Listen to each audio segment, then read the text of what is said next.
지난해 11월이었습니다. 일본에서 이런 보도가 나왔어요. 한국 이제 끝났다. 피크 코리아. 너무나 자극적인 이런 보도가 나오면서 굉장히 좀 자존심이 상하는 일이 있었는데 우리나라 경제 성장률 크게 떨어지면서 1998년 IMF 이후 처음 보는 수치까지 떨어질 거다. 한국 경제 저성장만 남았다라는 내용이었습니다. 이렇게 된 이유가 뭘까요? 배경부터 알려주세요. 일단 이게 이제 피크 코리아 론이에요. 우리 한국 경제가 정점을 지났다. 그리고 그 정점으로 다시 도약할 수는 없다. 그러니까 영원히 저성장 고착화된다. 마치 잃어버린 20년, 30년을 겪은 일본처럼 그런 식으로 우리 경제가 굳어져 버릴 것이다. 라는 표현인 거예요. 근데 제가 일본이 감히 이런 얘기를 해서 네.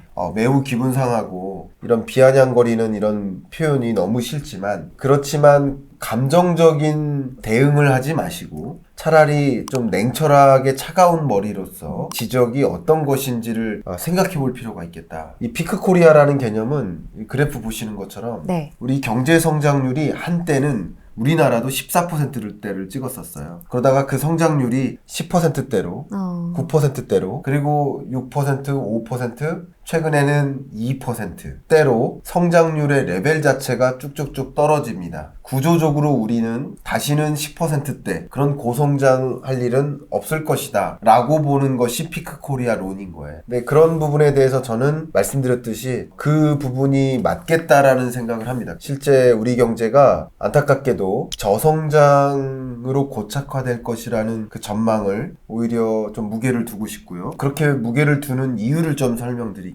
조금 어려운 표현인데 방금 말씀드렸던 실질 성장률, 말씀드렸던 경제 성장률을 실질 성장률이라고 하는데 실질 성장률 말고 사실 우리 경제에서 가장 안타까운 일은 잠재 성장률이 떨어지는 거예요. 우리 한국 경제가 산업 구조, 경제 구조, 네. 인구 구조 이런 것들을 고려했을 때 아마도 한 2% 성장하지 않겠어? 라고 기대할 만한 성장률. 그게 잠재 성장률입니다. 과거에 우리나라의 잠재 성장률이 5% 이상이었다가 3%, 네. 지금은 2%, 24년 이래로는 잠재 성장률 자체가 1%대로 1.8% 정도로 떨어져 있는 상황이에요. 작년에 침체일 때 네. 그때 1%대 처음 나온 건데 1.4%인데 26년 이후로는 잠재 성장률이 다 1%대인 거예요. 잠재 성장률 자체가 전망치가. 추정이. 그리고 최악의 경우에는 네. OECD나 세계 주요 국제 기구들이 한국의 잠재 성장률 전망치와 세계 주요국 잠재 성장률 전망치를 제시를 해요. 네. 근데 우리나라가 또 장기 2060년까지의 잠재 성장률 전망을 했을 때 우리나라가 1990년대는 그 OECD 주요국 중에 가장 높았는데 잠재 성장률이 2060년이 되면 가장 낮은 나라로 전락하게 됩니다. OECD라는 국제기구의 전망에 따르면 네. 그렇다라는 거고, 근데 이런 전망은 OECD만 그렇게 하는 게 아니라 대부분의 국제기구나 대부분의 국내외 경제연구기관들이 그렇게 조망하는 건 사실이에요. 그러니까 일본이 그런 표현을 쓴 것이 기분 나쁜 건 맞지만 차라리 그 표현을 냉철하게 겸허히 받아들이고 우리 그렇게 가지 않는다, 2060년까지 그렇게 가지 않는다라는 대책을 마련해서 거봐 너네 비아냥거렸던 그게 틀렸어 라는 것을 우리는 입증해줘야 된다라는 생각을 합니다. 그게 중요할 것 같아요. 왜 그렇게 보는지를 알아야 우리가 대책을 마련할 거 아니에요. 너무 좋은 말씀이세요. 왜 이렇게 잠재 성장률이 떨어지고 있을까요? 제가 이 잠재 성장률의 개념을 설명드리면 크게 이게 경제학에서는 아주 기본입니다. 네. 그 잠재 성장률을 계산할 때 세 개의 레고 블록이 있어요. 네. 그렇게 따지면 좋아요. 그 하나 밑에 들어가는 레고 블록 노동 투입입니다. 노동 투입. 그리고 그 위에 올라가는 레고 블록이 이게 자본 투입이에요. 마지막으로 하나 더 올라갈 레고 블록이 총 요소 생산성. 좀 어렵죠? 생산성이라고 생각하셔도 좋습니다. 이 세 개의 레고 블록을 합해서 한번 여기 주먹을 올려보세요. 네. 이게 잠재 성장률이에요. 네. 그죠? 만약에 얘네가 각각이 쪼그라들면 어떻게 될까요? 잠재 성장률이 성장률이 떨어지죠. 네. 그런 개념이라고 생각하시면 좋겠어요. 이 노동 투입, 자본 투입, 생산성, 이 총 요소 생산성. 네. 이 세 가지가 각각 쪼그라들면서 잠재 성장률이 떨어지는 거라고 보시면 좋아요. 하나만 떨어져도 떨어질 것 같은데 셋 다 떨어질 거로 셋 보는 다 거예요? 떨어지는 추이입니다. 자, 그 부분을 말씀드려 볼게요. 일단은 노동 투입이 줄어든다. 이게 바로 인구 감소를 뜻합니다. 저출산 문제라고 네. 하니까요. 저출산 네. 고령화라는 또 인구 감소, 저출산 고령화 이 세 개가 맞물려서 인구 구조가 변화합니다. 네. 지금 통계청의 인구 전망에 따르면 지금 현재 중위 연령이 몇 살 같아? 10명 중 5번이요. 예. 30? 30일 것 같아요. 35? 지금 현재 중위 연령이 약 44세입니다. 와, 생각보다 많이 중위 연령이 높네요. 44세. 약 20년, 30년 전에 그 30세는 그게 중위 연령이었어. 지금은 44세가 중위 연령이에요. 그러니까 지금은 제 생각에는 44세, 4, 5세가 돼야 부양해야 될 부모님도 있고 아래로 또 책임져야 될 자녀들도 있고 근데 가정은 너무 힘들고 일자리 구하기는 힘들고 집 구하기도 힘들고 그런 정말 삶의 고충 그런 게 담겨 있는 거예요. 근데 제가 이런 말씀 드린 이유가 뭐냐면 통계청의 인구 추계에 따르면 72년이 되면 중위 연령이 몇 세일까요? 한참 높아질 것 같은데 네, 그게 몇 예측을 해보면 50? 근데 그것도 너무 높아요. 어렵죠? 너무 네, 높죠? 네. 더 높나요? 죄송한 편이지만 네. 2072년에 50세는 뛰어다닐 나이입니다. 왜냐면 63, 4세가 중위 연령입니다. 이건 팩트고 여기에 네. 제 생각을 더 보탤게요. 좋습니다. 제 생각이 뭐냐면 통계청에서 인구를 추계할 때 전제를 몇 개 깔겠죠. 그 전제가 뭐냐면 지금의 기대 수명 그리고 앞으로의 출산율 이런 전제가 깔리겠죠. 근데 2022년 당시의 출산율보다 개선될 것이라고 전제를 깔았어요. 그 전망에. 지금의 출산율보다 그때가 더 많이 나을 거라는 거예요? 그러니까 22년의 출산율이 계속 되거나 아니면 22년의 출산율보다는 개선돼서 출산율이 올라갈 걸 전제로 전망한 게 이겁니다. 그나마 낙관적인 낙관적인 전망이에요. 전망이다. 세 가지 전망이 있어요. 그래도 낙관적인, 중립적인, 그리고 비관적인 전망이 있는데 근데 이 중립적인 전망으로 말씀드린 거고요. 그 중립적인 전망도 낙관적이라는 거죠. 그리고 그 비관적인 전제도 제가 보기에는 그것도 너무 낙관적인 거죠. 왜냐면 출산율을 22년 당시 출산율보다 개선될 거라고 했는데 23년 출산율은 더 떨어졌잖아요. 그러니까 그렇게 생각해 보면 뭐 개선될 수도 있겠지만 그건 누구도 예단할 수 없습니다만 그 전제 자체가 낙관적인 전제를 깔고 전망한 게 그거예요. 고령화가 전개되는 그렇죠. 거예요. 그럼 고령화가 전개된다는 얘기는 쉽게 말하면 4명이서 1명의 노년층을 부양하던 사회, 2명이서 1명의 노년층을 부양해야 되는 사회가 그리고 1명이 1명의 노년층을 부양해야 되는 사회로 가는 겁니다. 그만큼 어떻게 되는 거예요? 노년 부양 부담이 가중되는 커지죠. 거예요.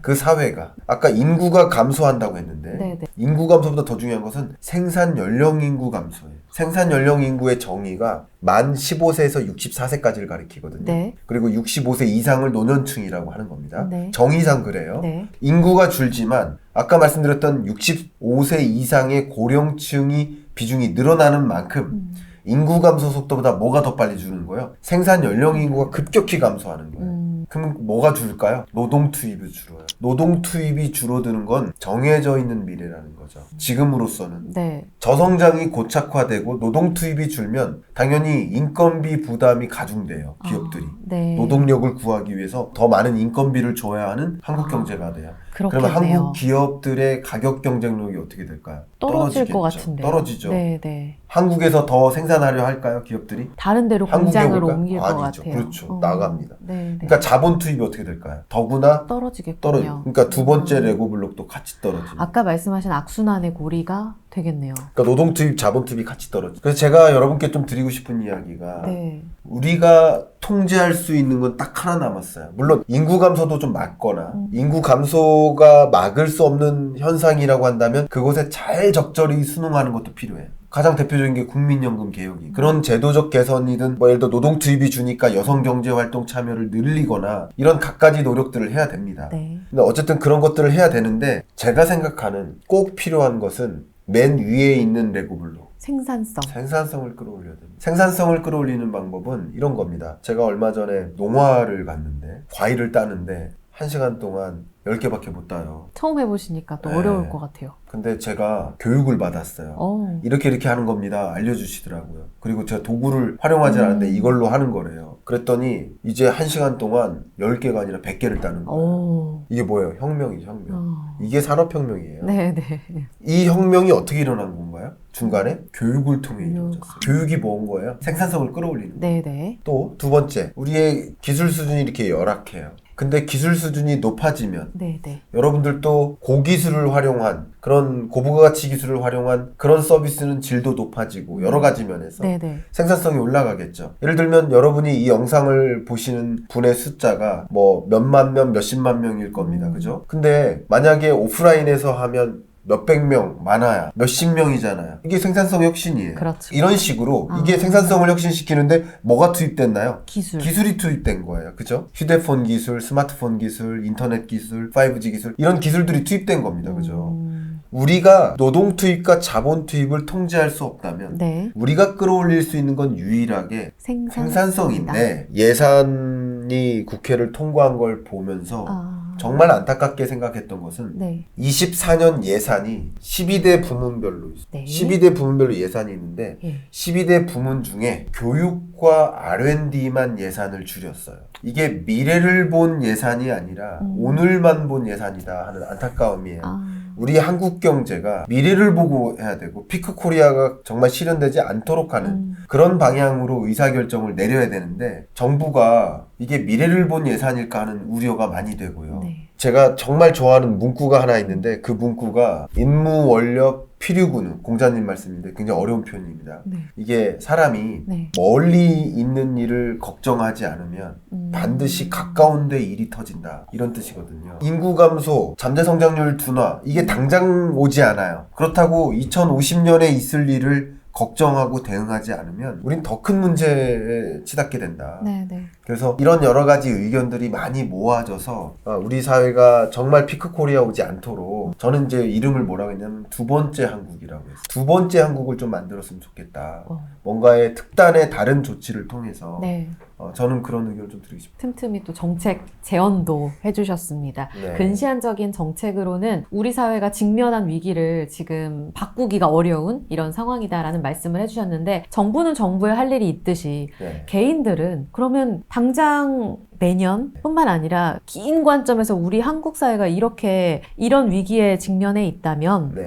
나한테는 어떤 일이 벌어질까? 피크 코리아가 정말 현실화 된다면요. 네. 물론 그러지 말아야 되겠지만 그리고 그 안에서 어떻게 해야 되지? 라는 궁금증이 들거든요. 간략하게 이 부분 들어볼 수 정말 있을까요? 드릴 말씀은 많은데 국가가 나를 책임지지 않는다라고 생각하시는 게 맞아요. 국가가 나를 책임지지 않을 것이다 라고 가정하고 움직이는 게 맞습니다. 스스로 대비하자. 그렇죠. 가장 대표적인 게 국민연금인데 지금 이대로 놔뒀다가는 네. 절대 지금 내는 국민연금을 낸 만큼을 수령하지 못할 겁니다. 네. 국민연금 개혁이 분명히 필요해요. 그렇지 않으면 이거는 정말 필유근우할 겁니다. 제가 여러분께 드리고 싶은 이야기는 근데 안타깝게 정치계에서는 국민연금에 대한 국민연금 개혁을 누구도 나서지 못해요. 왜냐하면 대수술이 돼서 그런 걸까요? 대수술인데 표 떨어지니까요. 표 떨어지니까 국민연금 수령자가 덜 받자가 돼야 되거든요. 특히 예를 들어서 노년층 여러분들이 덜 받자 그리고 더 내자가 돼야 되거든요. 그러니까 이거는 당장 근시안적으로 표 떨어지는 일이기 때문에 모두가 국민연금 개혁이 필요하다는 사실은 동의하면서 국민연금 개혁에 나서는 사람은 없어요. 안타까운 예상이지만 과연 우리 정부가 지금 국민연금은 가장 대표적인 예에 해당되지만 이런 피크코리아로 가지 않도록 하는 또 그랬을 때 벌어질 여러 가지 일들에 대해서 정말 심도 높게 미래지향적으로 고민하는 그런 정치인이 있는가 그런 면에서 그런 정치인이 그 자리로 가는가 하는 부분에 대해서는 너무 안타깝고 우리 정치계에서 매일 그 정치적인 어떤 유튜브 같은 걸 이렇게 보면 방송 같은 걸 보면 서로 헐뜯기잖아요. 그리고 우리는 뽑아야 될 대상이 누구예요? 덜 나쁜 사람 뽑는 거예요. 미래의 청사진을 더 적극적으로 제시하는 사람을 뽑는 게 아니라 덜 나쁜 사람을 뽑는 과정이에요. 우리 정치가. 이래서 이게 정말 되겠습니까? 그러니까 제가 말씀드리고 싶은 것은 정말 이런 국면이기 때문에 오히려 네. 나라가 나를 책임지지 않을 가능성이 있다. 라고 차라리 정의하시고 나 스스로 나를 부양하자. 그러니까 여러분의 재테크 설계는 오늘 돈 많이 벌자, 올해 돈을 많이 벌자가 아니라 나의 노후를 책임지는 재테크를 설계하자가 돼야 된다. 이제 총론적으로 이 얘기를 꼭 드리겠습니다. 경제 상황을 듣다 보면 빅픽처가 도움이 많이 되는 것 같기는 한데 네. 또 당장 내 돈을 그럼 어떻게 해야 돼? 라는 궁금증이 들잖아요. 네. 그럼 방금 개인들의 포트폴리오 재테크 이야기를 해주셨는데 그렇게 몇십 년 뒤에 인구가 떨어지고 생산성이 줄어들고 그러면 부동산 사면 안 되겠네, 지금 팔아야겠네, 이런 생각도 들고 주식도 다양한 생각들이 막 들어요. 네. 요즘 뭐 각국에서 금 사들인다는 이야기도 하다 보니까 안전자산으로 끌고 가야 되나? 그러니까 자산 포트폴리오에 대한 힌트도 주신다면 그냥 어때요? 포트폴리오 관점에서는 앞에 제가 말씀드렸었던 그 네. 기조처럼 지난 2년 동안의 경제가 앞으로의 2년과는 다를 것이다라는 전제를 깔아야 됩니다. 지난 2년 동안에 내가 경험한 모습이 앞으로 2년도 그럴 거야라는 가정하에 의사결정을 내리면 안 돼요. 제가 이 말씀 드리는 이유는 대부분 그렇게 하기 때문에 그래요. 관성에 젖으니까요. 대부분 20년, 21년 팬데믹 경제 위기 때 제로금리가 찾아왔고 네. 집값이 폭등하니까 21년 끝자락에 영끌에서 집 삽니다. 그럼 앞으로도 집값이 오를 거라는 전제를 깔았죠. 지난 2년과 앞으로 2년은 같을 거라는 전제. 그리고 지난 2년 동안의 금리가 역사상 최저로 낮았으니까 네. 이 금리가 계속 유지될 거라는 전제, 나쁜 전제. 앞으로 금리가 어떨까요? 라는 질문을 안 해요. 앞으로 부동산은 어떻게 될까요? 그러니까 한 2년 정도 텀으로 적어도 앞으로 어떻게 될까요? 라는 질문을 던지고 오히려 지금까지의 모습과 앞으로의 모습은 다를 거라고 전제하고 질문하는 게 맞습니다. 왜 그러냐면 집을 사든 안 사든 그게 중요한 게 아니라 적어도 저는 정말 적어도 2020년, 21년에 제로금리를 경험하면서 앞으로도 그럴 거야 라는 굉장히 무책임한 전제를 깔고 투자를 하는데 그 투자는 87.5%가 변동금리 대출을 받습니다. 변동금리를 절대다수가 받는 이유는 지금의 금리가 앞으로도 그렇게 될 거야 라는 굉장히 무책임한 전제였던 거죠. 적어도 집을 사는 의사결정은 적어도 대출을 받을 때 2020년, 21년에 제로금리를 봤으면 그때 경험한 금리는 다시 오지 않습니다. 그렇게 전제하시는 게 맞아요. 그럴 거라면 왜 변동금리로 받느냐. 근데 그때부터 집값 떨어지고 그때부터 금리 오르죠. 지난 2년 동안과 앞으로의 2년은 다를 거야. 이렇게 가정하는 게 차라리 맞고요. 그리고 계속 끊임없이 질문을 던집니다. 24년 어떻게 되나요? 25년은 어떻게 되나요? 금리는 어떻게 되나요? 부동산 어떻게 되나요? 그러니까 경제 국면을 정의하고 그 국면에 맞는 포트폴리오를 갖추십시오라고 앞서 말씀드렸던 그 이야기가 바로 똑같습니다. 계속 끊임없이 여러분이 포트폴리오 관리를 해야 되는데 돈을 어떤 형태로 가지고 있을까에 대한 고민을 네. 끊임없이 해야 되는데 단순히 애널리스트처럼 이코노미스트처럼 경기를 분석하고 하는 게 아니라 시대를 구분 짓는 거죠. 완화의 시대냐 긴축의 시대냐 또 완화의 시대로 가는 것이냐 전환기냐 그 국면에 맞게 포트폴리오를 갖추는 게 필요하다 이렇게 생각합니다. 완화의 시대로 다시 이제 바뀌어 간다는 이야기를 앞서서 들었기 때문에 네. 일정 부분 또 주식에 대한 힌트도 일부는 네. 주셨고 금리의 흐름에 누구보다 민감하게 좀 대처하는 포트폴리오가 필요하다 이렇게 정리를 하겠습니다. 그래도 저는 교수님께 좀 비관론인가 싶다가도 말씀을 쭉 들으면 큰 그림을 늘 그려주시고 네. 해안을 주시니까 좀 마음이 놓이기도 해요. 네. 많은 분들께 선한 영향력을 위해서 목소리를 내시는 이유가 있다면 저는 이제 경제를 맞게 판단했으면 좋겠습니다. 그러니까 이게 가장 나쁘게 경기를 판단하는 사례가 정치적인 편향성을 갖고 경기를 판단할 때 예를 들면 보수 진영의 경제 전문가는 보수 정부가 정권을 갖고 있을 때 그 경제 현상을 다 긍정적으로 표현해요. 그럴 수 있다. 그리고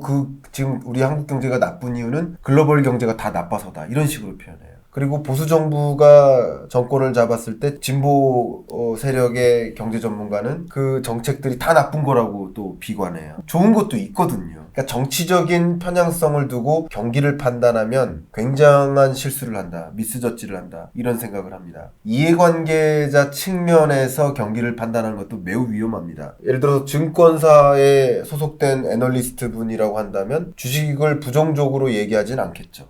하기 어렵죠. 그리고 제가 20년, 21년에 주식 투자하지 마세요라는 메시지를 던졌을 때 오히려 그런 분들은 저를 경계해 하셨었겠죠. 근데 이해관계가 담겨 있는 겁니다. 일종의. 이런 식으로 저는 경제를 중립적으로, 정치 중립적으로, 이해관계 중립적으로, 객관적으로 판단하셨으면 좋겠다.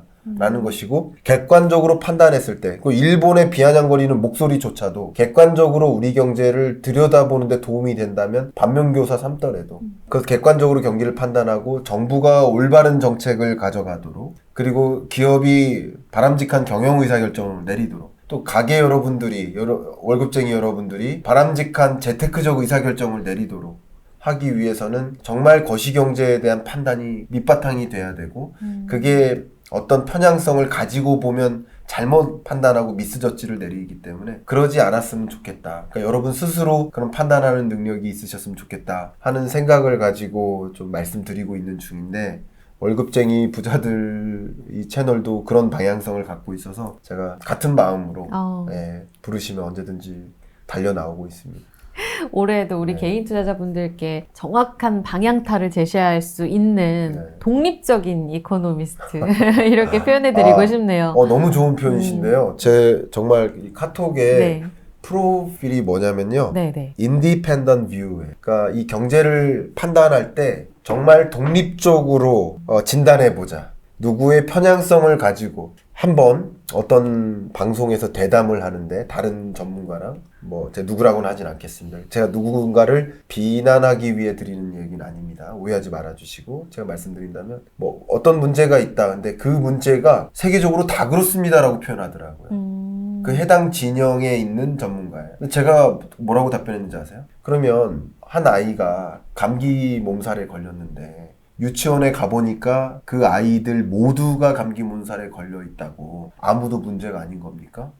이 아이도 문제고 다른 아이들도 다 문제죠 라고 얘기를 했어요. 그러니까 그런 식으로 저희 생각은 이해관계를 갖고 보면 안 된다. 그래서 그냥 독립적으로 경제를 경제로 진단했으면 좋겠다라는 마음을 갖고 있습니다. 너무 좋네요. 우리 교수님께서 갖고 계신 그 마인드처럼 우리 개인들도 아주 독립적으로 이 시장을 바라볼 수 있는 그런 힘이 필요하지 않을까라는 생각을 말씀 들으면서 해보게 됐고요. 매년 또 저희를 대신해서 경제전방서와 함께 이런 좋은 강의들을 해주고 계시니까요. 참고 삼아서 저희는 또 저희 갈 길을 가야겠죠. 오늘 그 답을 계속해서 드리고 있습니다.